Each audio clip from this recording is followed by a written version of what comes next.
She also shows up in the park an hour early, not for punctuality, but because her plan was to date dark-haired Jiminy Glick and then ditch him within the hour for her next date, at the same location. It seemed like a good idea at the time, especially because she hates walking. But it all kind of falls apart when dark-haired Jiminy Glick sees Genie, and subsequently the mage called Wizard, and subsequently Ertelatran too, who's also there cause why the fuck not? Anyway, they all see themselves making goo-goo eyes for Bella Swan. Hold on, something seems amiss. Of course something's amiss. We're all wearing pink. Are you copying my style, Burgles? That's Bro Muggles. It's a mage called Wizard thing. Master, I think he means that Bella Swan is taking advantage of us. Yeah, you think maybe the protagonist will be able to figure that out? As if it would take 5 guys fawning over her for me to realize that. Well, yeah, but so what if I take advantage of every man I come across? They only give me stuff because of how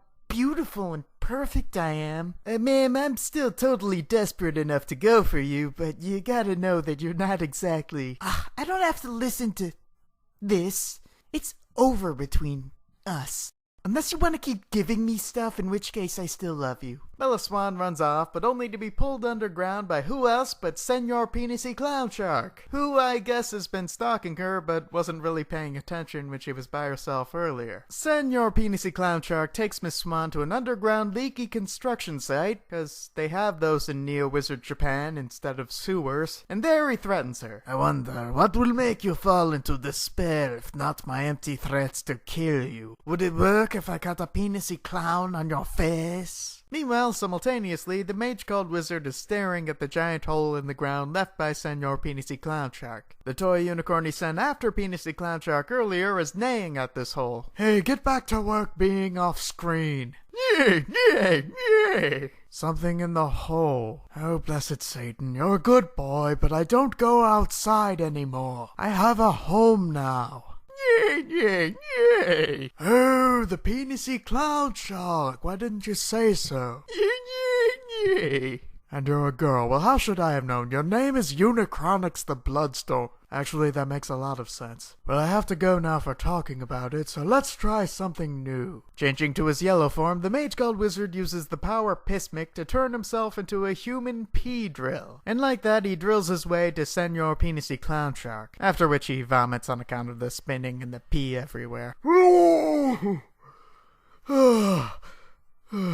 Okay, so human drill. I'm not gonna make a habit out of that one. Although it makes me wonder how the Force Kid did it. Anyway, you shall not. Oh, come on, you drew a clown penis on her face, really? What do you mean? I haven't even touched her yet. Right, like I didn't notice until just now what she looked like from the neck up. At this point, adorably, Senor Penisy Clown Shark sends some magma grunts to do something against our hero. The extent of this something, of course, being to instantly die by MC Whistle's flame gun blade, even though, again, they are made of magma. Really? That's it? I paid that Phoenixy son of a bitch 5 million Neo-Wizard yen for those rocks. Well, you know what they say. Don't send a pebble to do a Penisy Clown Shark's job. Penisy Clown Shark Sonic Boom!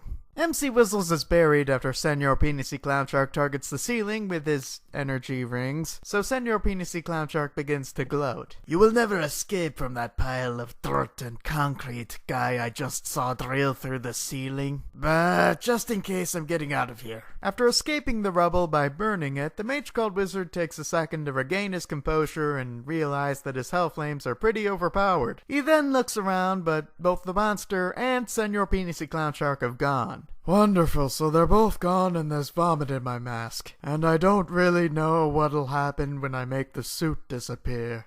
Wizard 7, the 473rd HAL. We begin with our 3 most unlikable and pointless characters, Genie, dark-haired Jiminy Glick, and Teletran 2, crying for their lack of luck with women, as if that just started last episode. They're all inside the mage called Wizard Housing Antique Store, which doesn't actually sell anything, which I shall henceforth abbreviate to Timikwahas Wadasa. Or maybe not. They've gathered to mope anyhow, the WizKids tolerating Teletran 2's presence, despite or perhaps because none of them even know Teletran 2's name. The Mage Called Wizard is playing it cool, acting like he wasn't not playing it cool last episode, so Nadette calls him on his shit. I'm calling you on your shit, MC Whistles. You fell for Twilight Girl harder than a hunky golem. Odd choice of words, but well done. I guess I can't fool you, detective. When was the last time you showed up for work again? At least I don't take an allowance from dark-haired Jiminy Glick. Bored by everything, Lucy checks up on the toy robots who are apparently searching for the penisy clown shark of last week. Well, at least the unicorn and phoenix toys are. The Kraken toy's just humping a restaurant window. And no one in the restaurant pays it any mind, cause, Japan. Albeit Neo-Wizard Japan. Oh, is that crystal ball thing playing footage of a robot Kraken humping a window? Cause Teletran 1's really been trying to get me into that. Alright, I didn't care while he wasn't talking, but who let the donut guy in? Master, you invited him. You're holding a donut right now. Right, like I could... Oh, I have a problem, don't I? No, that's absurd. I'm awesome. Glickenhaus, give me a new ring so I can show everyone how awesome I am. Dark-haired Jiminy Glick obliges, and we see MC Whistle's new ring has the power to make him smell bad. He is unsurprisingly the last to notice. Meanwhile, later, we see what's going on with the villain of the arc. The evil she-creature whose whispered name is Bella Swan, who seems to have escaped from Senor Penisy Clown Shark and made it out from underground, doubtless by seducing several mole men. So now she's back to strutting the streets of Neo-Wizard Japan, determined as ever to be a manipulative horse gank. But wait! These aren't even the streets of Neo-Wizard Japan at all. No, these streets are noisy and crowded, and no one's turning into a cartoon wolf over Bella Swan's below-average looks. Oh my space god, she must have traveled across dimensions to actual Japan! Well, the introduction theme takes us away from the heavy implications of that scene to the other supposed villains of the show. Gorgonzola and Phoenix Wrong, the funky fandoms who do the same thing they do every episode. Which is to say, they tell the Penisy Clown Shark or Penisy Clown Shark equivalent that they're sucking at their job. They are then reassured by the Penisy Clown Shark equivalent, in this case Penisy Clown Shark, that things are under Penisy Clown Shark control. And then Gorgonzola tentacle rapes someone while Phoenix Wrong makes a stupid face. Kinda like your standard Friends episode format, but with magic and fewer tentacle rapes. So yeah, they go through that whole thing. Meanwhile, less redundantly, MC Whistles is informing Creepy Box Guy from last time that his girlfriend is a total horse gank. Of course, as it turns out, I'm wrong about the redundancy, since Creepy Box Guy already knows. Do you have any idea how creepy I am? I'll take what I can get. And as long as she's okay with the sock sniffing, she can horse gank all she wants. It's quite big of him to think like that, I suppose. Well, meanwhile, later, in a fuck you dick response to my earlier jab, the show shows that it does remember Nadette having a job. It shows this when Squirmy McEvil Guy, the chief of police, shouts at her over the phone for always skipping work. After she hangs up on him, Squirmy McEvil Guy contemplates firing her for 17 seconds. This time is played for humor, and it must have been very good humor, because after all I did count the seconds. Well, it might not have been seconds, it could have been days, I'm just going from the number of scars on my chest. Well, figuring it's about high time we learn the villain's motivation, the show moves on to Bella Swan telling herself what her goals are. I'm gonna buy my old house with tainted money, and then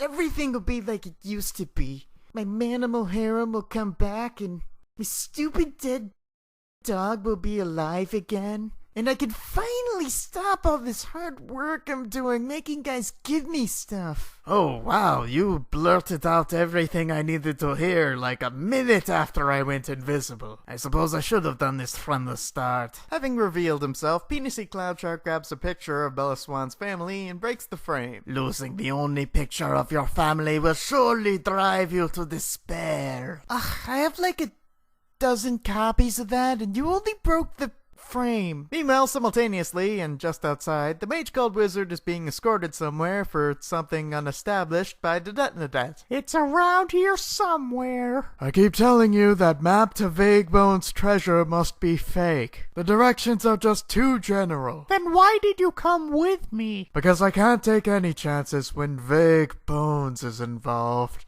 Oh, come on, just fall into the spell, would you? Ear listening sense tingling. After getting into Bella Swan's locked apartment with disturbing ease, MC Whistles chases off Senor Penisy Clown Shark, chasing him to where else but another goddamn construction site. This one being above ground, but for good reason, which is of course to make use of a line of cylinders to make a Scooby-Doo hallway gag. No, really, they do that. Well, they do it wrong for lack of a groovy tune, but as I have long been petitioning for Scooby-Doo to become a weekly Japanese superhero drama, I guess I can't complain. Realizing it's the middle of the episode, Senor Penisy Clown Shark runs away to die another 10 minutes or so.